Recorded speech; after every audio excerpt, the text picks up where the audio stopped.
আন্তর্জাতিক মাতৃভাষা দিবস আজ 1952 সালের এই দিনে বাংলাকে পূর্ব পাকিস্তানের মাতৃভাষা হিসেবে প্রতিষ্ঠিত করার আন্দোলনে পুলিশের গুলিবর্ষণে শহীদ হন বেশ কয়েকজন তরুণ ছাত্র। তাই এই দিনটিকে ভাষা শহীদ দিবস হিসেবেও চিহ্নিত করা হয়। মাতৃভাষার জন্য এই আত্মোৎসর্গকে স্মরণ করে বাংলাদেশ ডেপুটি হাই কমিশনারের উদ্যোগে একটি প্রভাত ফেরির আয়োজন করা হয়। ডেপুটি হাই কমিশনারের অফিস প্রাঙ্গণে শহীদ বেদিতে পুষ্পস্তবক অর্পণ করেন বাংলাদেশের deputy high commissioner Antalib Ilias এবং অন্যান্যরা।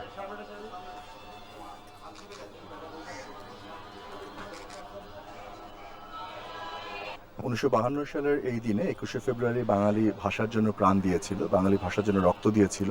যে আন্দোলনের ফলে বাংলাকে পাকিস্তান রাষ্ট্রযন্ত্র বাধ্য হয়েছিল পাকিস্তানের অন্যতম রাষ্ট্রভাষা হিসেবে স্বীকৃতি দিতে, এবং যে আন্দোলনের চূড়ান্ত ফসল ছিল 1971 আমাদের স্বাধীনতা। 1948 সালে যখন বাংলা ভাষার জন্য আন্দোলন শুরু হয়, তখন থেকে 1971 পর্যন্ত পুরো সময়টা বাঙালি জাতিকে নেতৃত্ব দিয়েছিলেন বাংলাদেশের জাতির পিতা, সর্বকালের সর্বশ্রেষ্ঠ বাঙালি বঙ্গবন্ধু শেখ মুজিবুর রহমান।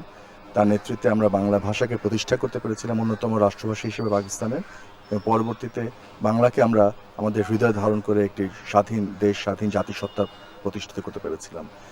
এই দিনটি উপলক্ষে আমরা সবাইকে একটি বার্তা দিতে চাই: নিজের ভাষা চর্চা করুন, মায়ের ভাষাকে কখনো ভুলে যাবেন না। নিজের ভাষাকে ভুলে যাওয়া মানে নিজের মাকে ভুলে যাওয়া।